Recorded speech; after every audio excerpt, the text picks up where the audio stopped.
Weekend Magic. I'll be your host, your ghost host.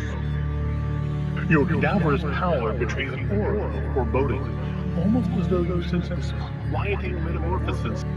It's only August, but is this episode really about Halloween things? Well, it seems that retailers perceive my sympathetic vibrations, and Halloween merchandise is beginning to materialize. Now, as they say, look alive, and we'll commence our little tour. Which we really do need to get into because there's a lot of it. We've been very, very naughty this week and have received a lot of Halloween items. Most of them small, but numerous. This being the first one. First of all, let me apologize in advance if my voice sounds worse than normal. It's very, very smoky here and I've been breathing it in all week. So if my voice sounds a little more rough than normal, that is the reason why. Now, why does it normally sound bad? Well, that's just genetics. So our first item is this. Look Alive, Madame Leota Haunted Mansion Cold Drink Cup. Not from Shop Disney, actually. This is actually from Hot Topic. It was the only one they had. We were in there looking for something else entirely. And this was sitting there on the shelf, and there's not been a lot of Haunted Mansion stuff yet this year. Or at least there hadn't been when I found this. So yeah, we had to snap it up. It's a nice little piece. I'm not sure if it's new to this year or if it's like something left over from last year. I don't know. Yeah, I don't think they have like anything on here that indicates when they got it in. But it was in good condition. It's not scratched up or scuffed up, so I'm willing to believe it's probably a new item. It's got Madame Leota on it and a bunch of things that I don't necessarily so much associate with the mansion. And we do have the flowers from the greenhouse area, and we have the black bird, which is, originally supposed to be the ghost host.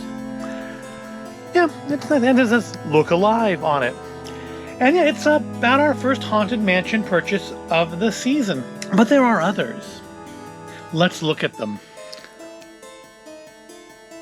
So our next item isn't actually a new release, but more of a re-release, and it's this. The Haunted Mansion 50th Anniversary Signature Puzzle. This was available, I think, a couple years ago, I think when the 50th was. And they just re-released it as a new thing again. Much like actually they're doing pre-orders right now, or back orders, I guess it says last time I looked, for Madame Leota there. Yep, she's back this year, which is nice. People who missed out on her last year, she's still, I think, $25, which isn't a bad price for kind of a nice display piece. I don't know that the voice is as great as I would have liked, but for $25, I'm not going to complain. But we're talking about the puzzle. Puzzle's 1,000 pieces, 27 inches by 13.65 inches. Features kind of a younger Madame Leota on it. Because, the actress that played her was not a spring chicken. And, yeah, that's also a little bit more plain. They tend to, that's kind of a wicked version. A lot of things tend to give her almost like a younger, attractive Constance look, I think. We also feature Ezra, Phineas, and Gus on here. The clock, which of course is really cool. The candelabras from the stretching room. The floating candelabra from the infinite hallway. The harp from Madame Leota's room. Is there a candelabra in Madame Leota's room? I don't remember. I haven't been there in a while.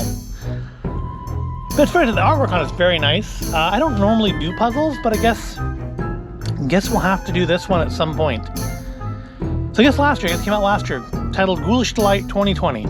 I thought it came out in 19 for the 50th anniversary. Maybe I am wrong.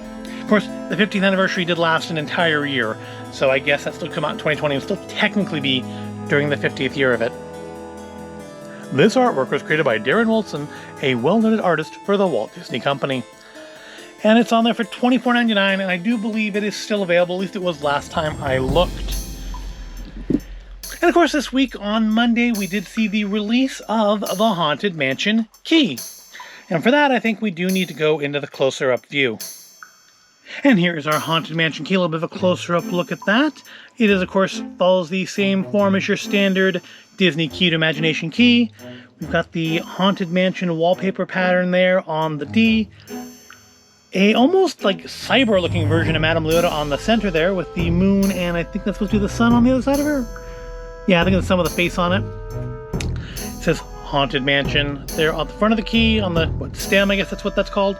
And the teeth, of course, are also patterned with the Haunted Mansion wallpaper patterning. I thought, since it was releasing at the same time as the Alice in Wonderland stuff, that this would be a giveaway key, because they've done that before where they've released a key set and then done a free giveaway key at the same time, but that's not what happened this time. They also released, and this is interesting, and we haven't received it yet, but yes, we did order them, the Hocus Pocus key set with the key with the three witches and the key with the cat. I'm not a fan of that movie, but I am unfortunately a bit of a completionist when it comes to these keys. And on Monday when that released, which was a complete surprise, it still showed on the site as coming soon, but there they were to order. And we've ordered them, we just haven't received them yet. We haven't received our Alice stuff completely yet either, so that'll be a future video. Just depend on when that stuff arrives. Back here we have another kind of a better look at that kind of, I think it's almost like a cyber. It looks a little less cyber here. Looks just more ghostly. It's I think a creepier version. It's not quite the image of the Yoda as she appears on the ride, but it's not a bad rendering of her, and it's not as kind of young and almost cutesy as they've done with her in years past. All right, we have one more Haunted Mansion item aside from the key, and that is going to be this. The new Haunted Mansion ears. They actually have released a second set since this one. This came out on, I believe, Monday, at least on Shop Disney on Monday, the same time as the key. And it's definitely a different version than what they released last year. We still have Madame Leota at the center, but a lot of the stuff this year has her as she actually appears on the ride, not a cartoony version, which I think is really cool. And it's probably the coolest thing about the Haunted Mansion merchandise that has so far been released. Less cool is safety pins.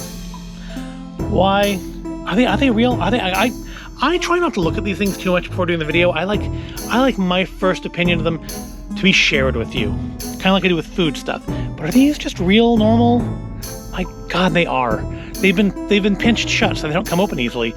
But yes, those are just normal safety pins. Wow. You know, I've noticed actually looking at the Haunted Mansion clothing stuff that's been released so far, and I'll try to put some of it up on the screen here while I talk. They're going for a lot of that kind of faux punk look. I know a lot of it's by, I think, Her Universe or Our Universe. I don't know. I know there's like a Her Universe and Our Universe, and I know it's the same company. But it seems like they let the person who designed all the clothing items and merchandise for Cruella design all Haunted Mansion stuff too. It's got this very kind of faux punk look to it, which I don't know that I'm in love with. But when you look at it, it's you know, if you put those things side by side, I feel like they look at the design by the same person. At the very least, that this year's Haunted Mansion merchandise took a lot of inspiration from that same time period. I think that someone had Cruella on the brain when they were assigned to design some new Haunted Mansion items. Because aside from the safety pins here, we also have little metal studs. I do like the way they have done the pattern of the wallpaper on the ears, and it feels a little bit like that faux leather stuff, but it's not. It's fabric. It's not that vegan leather stuff. But you have like little studs on here, and again we have the safety pins, which really are just real safety pins. They're not like prop decorative safety pins. These are like safety pins you could have bought at Target, and they've just pinched them shut so they don't come open, which of course you can do with a pair of pliers. But on the back, one thing Sandy is on the back, they do have this little skeletal fella here. I think that's supposed to be Master Gracey, and it says "Foolish Mortal," I guess showing that you were willing to spend 25 bucks. I think that's what this was. Yeah, no, 35 bucks. Sorry, $34.99 for these ears. I do really like the Madame Leota on it, though. I will give it that. I may mock the studs and the safety pins a little bit, but I do like the Madame Leota little bauble at the center here. I mean, they're still nice. It's a nice set of ears, and they've released another set since then that have the candlestick guy on top of them. And I don't know if my wife's going to get those or not. Obviously, these aren't mine. These are my wife's. So I don't know if she intends to get that other one or not. They released a similar one last year. So like last year, they did a Madame Leota headband that had the kind of cartoony version of her at the center. I don't know if she's going to buy the candelabra one or not because she didn't last year. So who knows? We'll see. But yeah, that's our last Haunted Mansion item, but it's not our last set of ears. No, no, no. There is another. And that's these ones. And as you can see, I have not taken them out. Also my wife's, of course. I believe probably also $34.99. And these actually I think were released a week or two ago. We've had these sitting around here for a few days. This like just came in because we ordered it on Monday. This was released at the same time as the key. This, however, I think was released a week or two ago with an earlier crop of Halloween stuff. I noticed they've been doing that now this year. They've been releasing things in batches. They released very little Haunted Mansion stuff on Monday when the key released because they released all that Mary Blair Alice in Wonderland stuff, which we didn't buy any of. These came out, I don't know if they must have come out early in the week because otherwise I wouldn't have them already because all the clothing stuff came out on like Wednesday or Thursday, and even if I'd ordered any of that, which I have no intention of doing, it wouldn't be here by now. But these have been out for a little bit longer. These ones are actually, a little bit less, $29.99. And they are that kind of faux leather, vegan leather stuff, making the pumpkins and the ears. And I guess they're both supposed to be Mickey. I thought maybe one was Mickey, one was Minnie, but they're not. Got the faux leather on the headband and then some kind of velvety stuff in the middle.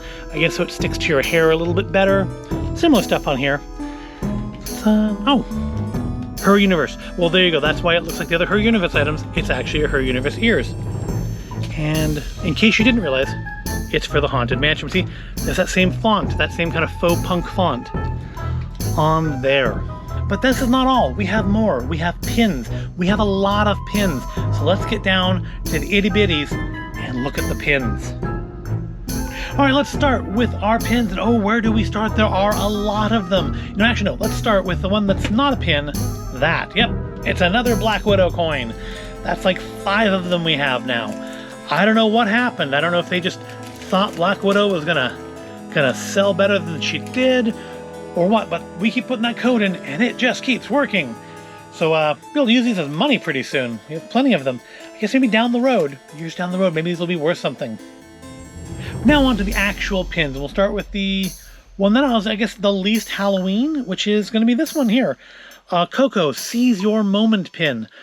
And this one has, if you remember last week, I commented on the Alice in Wonderland pin we had, that it had that sort of transparent panel in it. This has the same thing. Can we turn it? Yeah, you can see. So you can see right through it. It's actually fully transparent. It's not just like pink, or I think it was pink. I think it was pink last week. It's actually fully see-through, which means on the backing, it looks like a nice white skull, but if you put this on, say, your shirt, your mileage is going to vary, isn't it?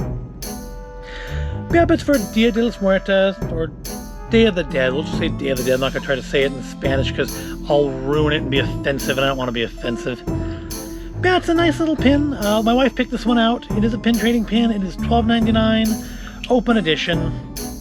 And as you can see, it's got a little bit of a crease on the package here. And that's because while Madame Leota here came in a box all on her own, they crammed like 5 pins in a padded envelope. At least it wasn't a plastic bag. Given that, it was not a plastic bag. It was a proper bubble mailer. But they crammed like 5 pins into it. And so, yeah, we do have some damage. I don't think any of them are limited edition ones. I think they're all open edition. I mean, they're limited release, I guess, because they're seasonal. But they're not marked as limited release. But that's kind of annoying. Do better. Do better, Distrop Disney. I mean, I'm glad this came in good condition. I'm glad it came in a box on its own. But yeah, we need to do better than jamming pins into envelopes. All right, next let's do what I think is our only actual like limited release pin of today's selection, or at least the only one marked as such, and that's this one, the Happy Halloween Joyeux Halloween pin featuring Jack and Zero. This is Happy Halloween 2021. It's a limited release. It is $15.99. I think it's still up there. It's a double pin back because it is a hefty boy. It's a chunky pin. And we've had a pin like this not too long ago. I don't remember what it was, but we had a pin that had the rubbery stuff on it. And that's what this does too. Both of the pumpkin, the one in Jack's hand and the one Jack's, I guess, leaning on or popping out of, are that kind of soft, rubbery, almost like keychain material. Which kind of nice. They give it, of course it sticks out because it's pin on pin to begin with. You have 2 layers there, and then you have this stuck to that top layer of pin, which just gives it a lot more dimension, I think. See? I think it shows up there. So it's pretty straightforward, kind of a cartoonier version of Jack than normal. I mean, say cartoony to a character that's animated, but it's either that or it's not quite a chibi version, but it's definitely, he's been reduced in size, more so I think in his body than his head. But it's a cute pin. It came through in decent condition. It does say pin trading on it. It's a nice little pin. And it's the first of our truly hardcore Halloween pins. So aside from the two we've already looked at, they released a set. I mean, not really a set, they released a series. A series is probably better because they didn't release them as one set. They released them as 6 separate pins, and that is these guys here. Let's see how many I can fit on camera at once. Will it be all 6? It might be all 6. Let's see.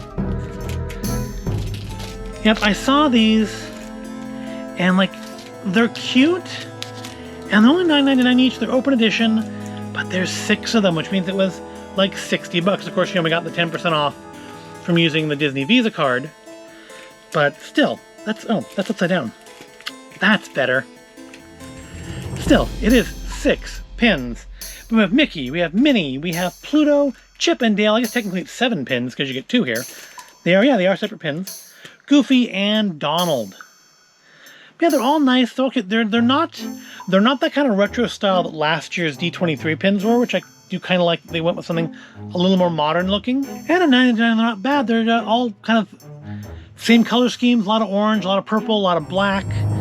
More orange, less purple on Chip and Dale there. But they do make for a nice little collection. And if you had a Halloween pin board, it would look nice on it. But again, we do have some damage. Because again, well, I mentioned on the Coco pin that they jammed 3 or 4 of them in one envelope. They did the same thing with the other half of the collection.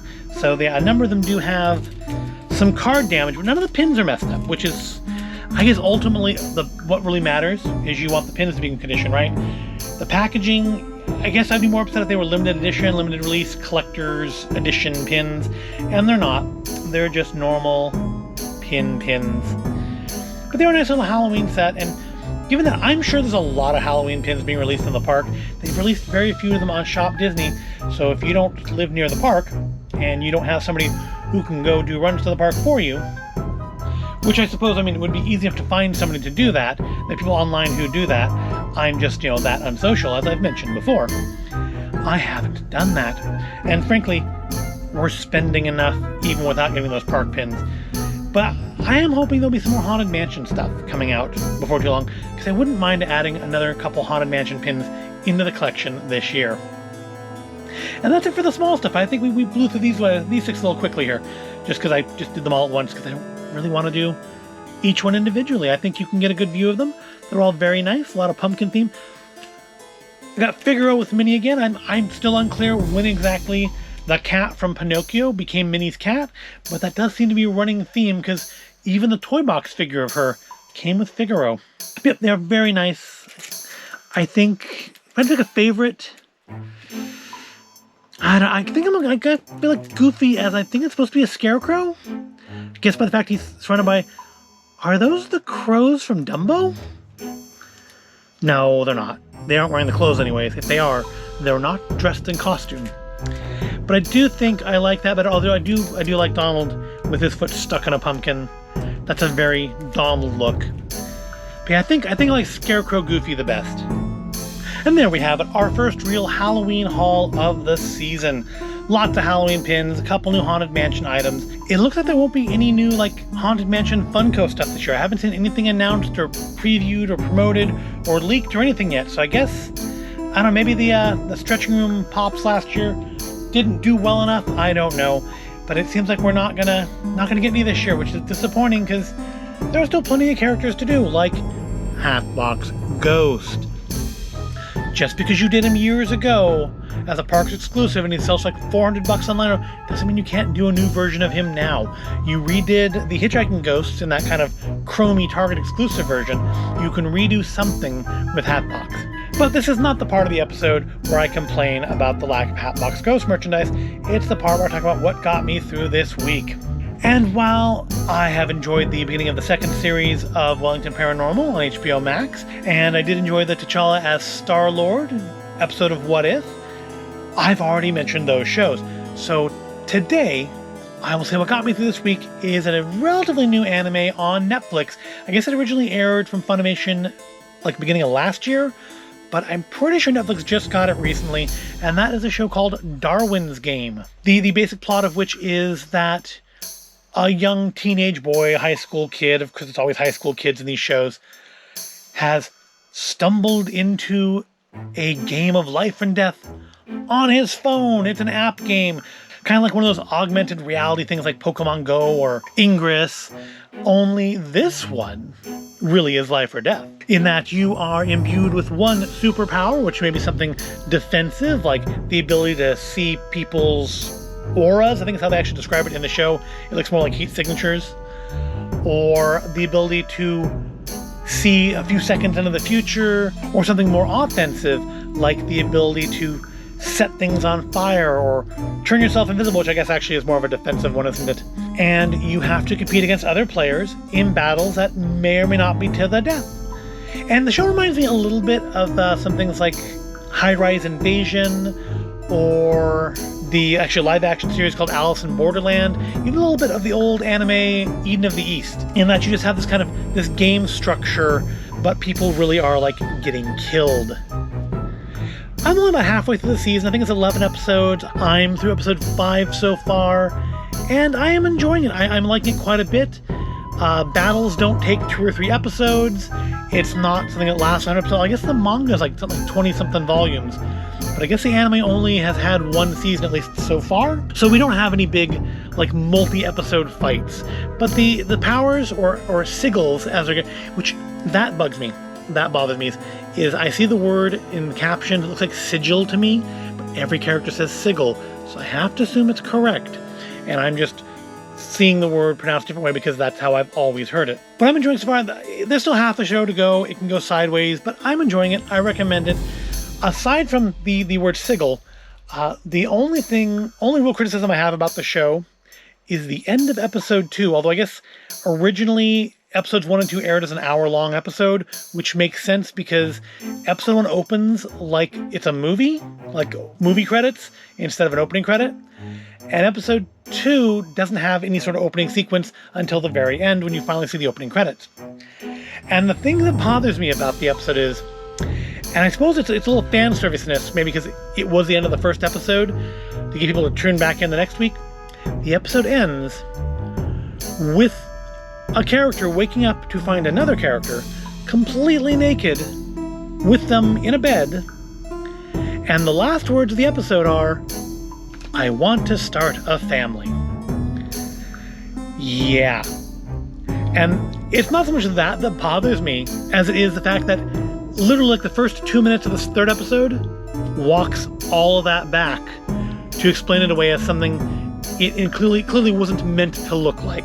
But I don't want to go into it too much. I don't want to spoil it. I think you should check it out if you have Netflix, or maybe it's on the Funimation streaming service still. I don't know. I don't have that. But if you have Netflix, I suggest checking out Darwin's Game. Not great for the kids, but a nice, older-oriented anime. And that'll do it for this episode. Here's all of our Halloween goodies. Told you what got me through the week, which means now it's time to say goodbye. I do thank you for watching. I hope you found this at all interesting or entertaining. If you did, give the video a like. In the comments below, please feel free to tell me what got you through this week. I want to know, because frankly, I could use some suggestions.